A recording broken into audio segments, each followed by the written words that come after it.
Storytime.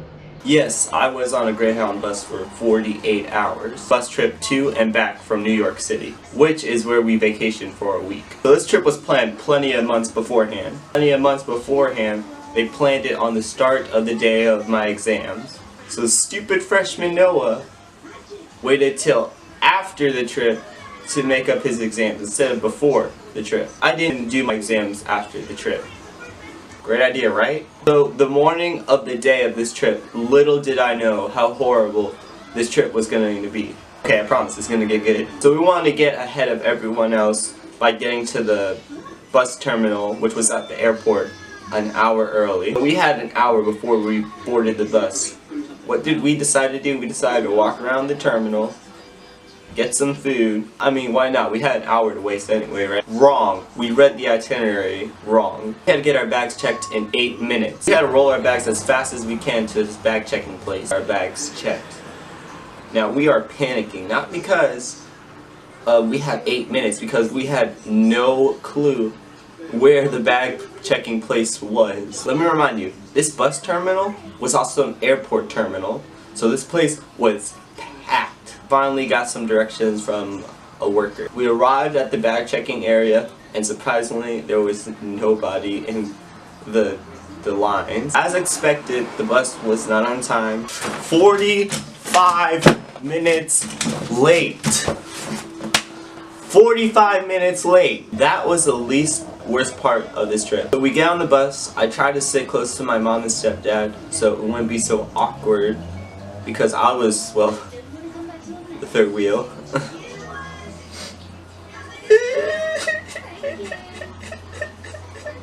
So yeah, I was basically the third wheel. So my seat, whoever I'm sitting next to, is completely available for that person to just sit there. I prayed that whoever was sitting in this seat, whoever vacated this seat, would be a decent human being. Because I wrong. I started in Florida.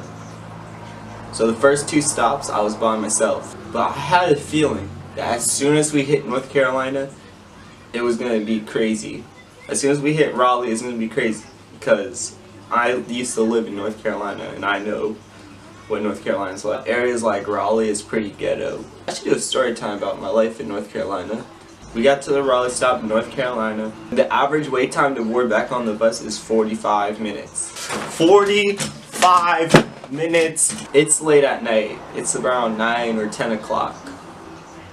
So everybody looks even more shadier at that time while you're at this bus terminal. Everybody looks more shady.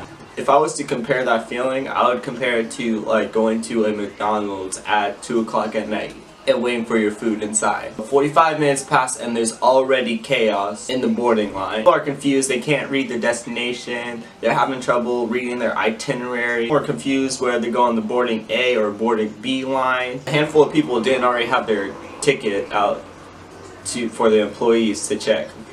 Because when you go on the bus, you're supposed to show the employee, the Greyhound worker, your ticket. And a handful of people were just digging around. You had 45 minutes. You could have at least already have it out. Like, come on. That made a lot of Greyhound workers cranky. That made a lot of Greyhound workers upset. We get on the bus. I get a seat by myself until she came. I don't know her name. I don't want to know her name. But for the sake of the story, we'll just call her Ratchet. She could have sat with her mother, because Ratchet's mother was had a seat, an open seat. I don't see why Ratchet didn't want to sit next to her mother. For every reason, she wanted to take the seat next to me. Okay. Ratchet was so irritating.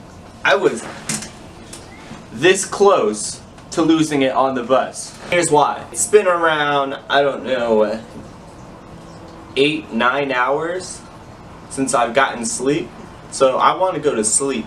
I'm trying to sleep. Ratchet brings her little sister, her little hyper sister. They decided they're going to roughhouse. Hey guys, I don't want to sound like the cranky old dude of the bus, but you should always respect people's boundaries, especially if you don't know them. So I never got any sleep, because when it was their bedtime, they decided to sleep together. It's cramped up against the window because I didn't want... Hey Bitsy. You mind? Because I didn't want Ratchet or her little sister to use me as a pillow. Because they were all sprawled out in their seat. And here I am, like this, because it's really awkward for someone to sleep on you when you're trying to sleep and you don't even really know this person. Head to the Richmond stop. Ratchet gets off the bus. I'm pretty sure Ratchet was boarding another bus, or either this was her stop, because she never got back on the bus. Our itinerary says we aren't boarding the bus until another hour. I just want to get to New York. So far, it's been 16 hours. Richmond Terminal was packed. I'm pretty sure there was a field trip going on because there's a lot of little children and they all had like these matching t-shirts. So that's my guess. Went to grab some food, and you can imagine the wait time at each restaurant in the terminal. We went to the least crowded restaurant and they sold pre-made stuff and beverages. I don't know how, but that restaurant was crowded. I think I got a sandwich and a large Sprite, if I can remember.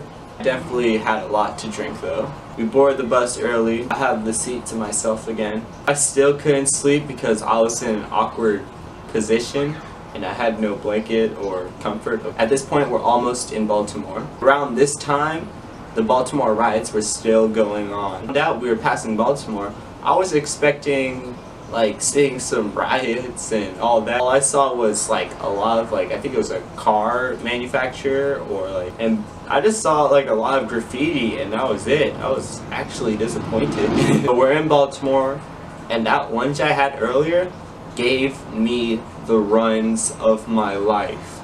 I have to say, going to the bathroom on a travel bus should be on everyone's bucket list. I say that because, well, for guys, peeing while standing up is almost impossible. Well, no, just grab those little supporting rails.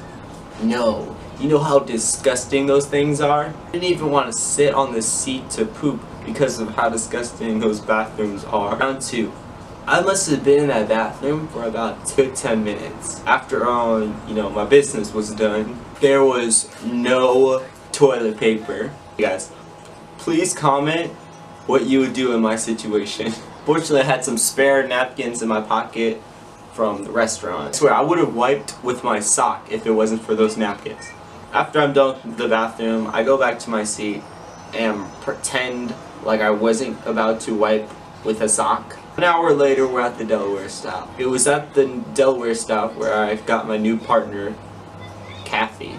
Was her name really Kathy? I don't know. Kathy was way more respectful than Ratchet, so that was good. Kathy had that old skinny girl biker look to her. All I can say that was really weird about Kathy is that she had a coloring book and she colored throughout the whole trip. We were on the Jersey Pike line where one of the passengers collapsed while standing on the bus. Turned out she was having a seizure.